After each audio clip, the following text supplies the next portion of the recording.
Perkenalkan, nama saya Devinia Angelina, saya dari kelas A2 Manajemen Pagi, NIM 19104168887. Mata kuliah Manajemen Operasi 2, dosen Bapak Adi Mursalin, SEMM. Baiklah, di sini saya akan menjawab soal UTS yang telah diberikan oleh dosen saya. Yang pertama, tentang studi kasus 1. Diketahui masalah penugasan produksi kue perusahaan Shikoku yang mana dibantu oleh 4 karyawan diantaranya Paijo, Paijah, Wanto, dan Wanti yang akan diberdayakan di bagian adonan, memasak, memotong atau membentuk, dan mengemas. Dengan rincian upah per hari 1.000 sebagai berikut. Karyawan pekerjaan: Paijo adonan 65, memasak 50, memotong 60, mengemas 70. Paijah adonan 55, memasak 45, memotong 60, mengemas 55. Wanto adonan 50, memasak 60, memotong 75, mengemas 70. Wanti adonan 40, memasak 55, memotong 65, mengemas 60. Tentukan pengalokasian optimal pekerjaan ke karyawan agar diperoleh biaya upah paling murah. Selesaikan masalah penugasan di atas menggunakan metode Hungaria. Penyelesaian 1. Meminimalkan. Langkah 1. Mencari biaya terkecil untuk setiap baris, kemudian menggunakannya untuk mengurangi semua biaya yang ada pada baris yang sama. Dengan langkah ini, maka diperoleh hasil sebelum Paijo 65, 50, 60, 70. Paijah 55, 45, 60, 55. Wanto 50, 60, 75, 70. Wanti 40, 55, 65, 60. Sesudah Paijo 15, 0, 0, 10. Paijah 10, 0, 5, 0. Wanto 0, 10, 15, 10. Wanti 0, 15, 15, 10. Selanjutnya langkah kedua, memastikan semua baris dan kolom sudah memiliki nilai 0 dan ternyata kolom 4 dan 5 belum memiliki nilai 0. Dengan demikian, perlu dicari lagi nilai terkecil pada kolom tersebut untuk selanjutnya digunakan untuk mengurangi semua nilai yang ada pada kolom tersebut atau kolom yang sama. Dengan langkah ini, maka diperoleh hasil sebelum Paijo 15, 10, 0, 10, 20. Paijah 10, 0, 15, 10. Wanto 0, 10, 25, 20. Dan Wanti 0, 15, 25, 20. Sesudah Paijo 15, 0, 0, 10. Paijah 10, 0, 5, 0. Wanto 0, 10, 15, 10. Dan Wanti 0, 15, 15, 10. Selanjutnya langkah ketiga, memastikan atau mengecek lagi tabel penugasan apakah sudah memiliki nilai 0 yang sesuai dengan jumlah sumber daya, yang juga tercermin dengan jumlah barisnya. Misal, jika yang ditugaskan adalah 4 karyawan, maka harus ditemukan nilai 0 sebanyak 4 buah yang terletak di baris dan kolom berbeda.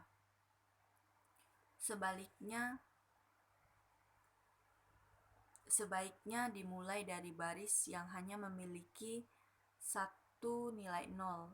Langkah ini mengerti bahwa setiap karyawan hanya dapat memegang satu peran atau pekerjaan.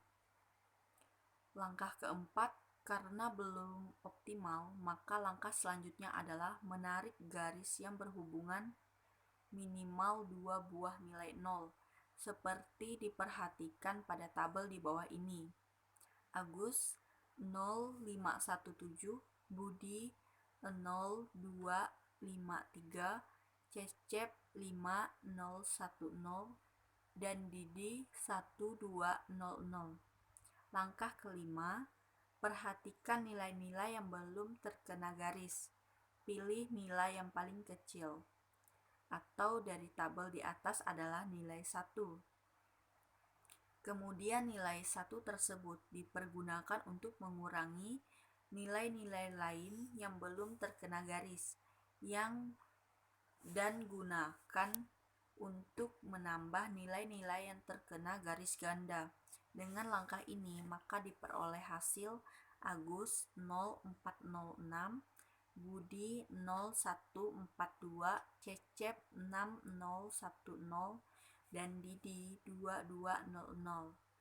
Langkah yang keenam, apakah sudah ditemukan nilai nol sejumlah atau sebanyak sumber daya, yang juga tercermin dengan jumlah barisnya, atau mulai dari baris yang hanya memiliki satu nilai nol, dan ternyata tabel penugasan di atas sudah berhasil ditemukan 4 buah nilai nol atau sejumlah karyawan yang akan ditugaskan, yang berada di baris dan kolom berbeda. Artinya, tabel penugasan di atas sudah optimal.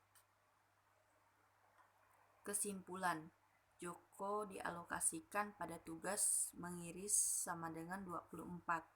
Wati dialokasikan pada tugas menggoreng sama dengan 17. Budi dialokasikan pada tugas mengemas sama dengan 17. Dan Ani dialokasikan pada tugas mengupas sama dengan 19. Maka pengalokasi total 77. Maka pengalokasian optimal pekerjaan terhadap 4 karyawan tersebut adalah 215 dikali 1000 sama dengan 215.000 per hari. Selanjutnya, kasus studi 2. Seorang manajer pemasaran ingin menempatkan 4 orang salesman-nya di 4 daerah pemasaran produknya. Penempatan salesman tersebut didasarkan pada perolehan nilai keuntungan yang diperkirakan akan diperoleh oleh setiap salesman di setiap daerah pemasaran berdasarkan prestasi kerja mereka saat ini dan pengalaman terhadap masing-masing daerah pemasaran tersebut.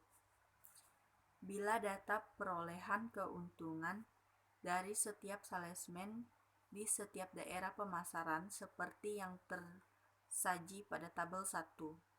Tentukan penugasan salesman yang harus dibuat oleh sang manajer agar keuntungan yang diperoleh maksimal. Tabel 1 data. Lokasi atau salesman. Sales 1, lokasi 1 1000, lokasi 2 900, lokasi 3 1100, dan lokasi 4 900.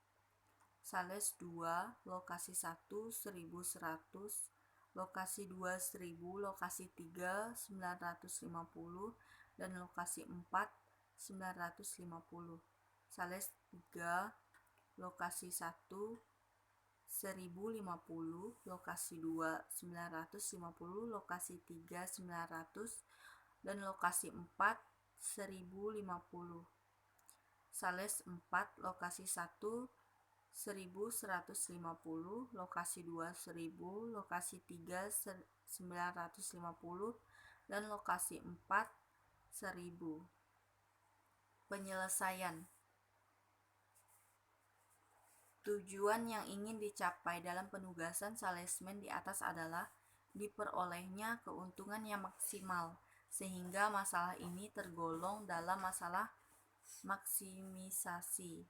Langkah pertama untuk menyelesaikan masalah ini dengan menggunakan metode Hungaria adalah menentukan nilai terbesar dari setiap baris dengan hasil sebagai berikut. Baris 1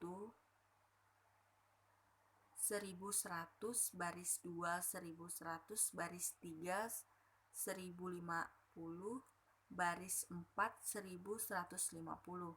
Hal ini berarti bahwa nilai-nilai keuntungan pada baris 1 dikurangkan dari 1100, baris 2 dikurangkan dari 1100, baris 3 dikurangkan 1050 dan baris 4 dikurangkan dari 1150. Hasil perhitungan langkah pertama ini dapat dilihat pada tabel 2. Tabel 2 hasil perbaikan pertama. Selanjutnya diperiksa apakah setiap kolom telah mempunyai nilai 0. Ternyata pada tabel 2 terlihat bahwa kolom 2 belum mempunyai nilai 0, sehingga perlu ditentukan nilai terkecil dari kolom tersebut, yaitu 100. Setiap nilai pada kolom 2 dikurangkan dengan 100 sehingga diperoleh hasil seperti pada tabel 3. Tabel 3, tabel akhir atau optimum. Lokasi atau salesman. Sales 1, lokasi 1 100, lokasi 2 100, lokasi 3 0, dan lokasi 4 200. Sales 2, lokasi 1 0, lokasi 2 0, lokasi 3 150, dan lokasi 4 150. Sales 3, lokasi 1 0, lokasi 2 0, lokasi 3 150, dan lokasi 4 0. Sales 4, lokasi 1 0, lokasi 2 50, lokasi 3 200, dan lokasi 4 150. Sekarang lihat apakah ada 4 nilai 0 pada tabel 3, di mana keempat-empatnya berada pada baris dan kolom yang berbeda. Ternyata ada, sehingga tabel 3 dapat dinyatakan sebagai tabel optimal. Sebagai langkah terakhir adalah penentuan penugasan salesman ke daerah pemasaran berdasarkan pada nilai-nilai 0 tadi. Dimulai dengan jumlah nilai 01 yang baris 1 dan 4. Yang berarti salesman 1 ditempatkan di daerah pemasaran 3, salesman 4 ditempatkan di daerah pemasaran 1. Untuk baris 2 terdapat 2 nilai 0, tetapi karena daerah pemasaran 1 telah diberikan kepada salesman 4, maka salesman 2 ditempatkan di daerah pemasaran 2, dan yang terakhir salesman 3 ditempatkan di daerah pemasaran 4. Berdasarkan penugasan yang dibuat di atas, maka nilai keuntungan yang akan diperoleh adalah sebesar 1.100 ditambah 1.000 ditambah 1.050 dan ditambah 1.150 sama dengan 4.300. Selanjutnya saya akan menjawab soal materi. Soal yang pertama,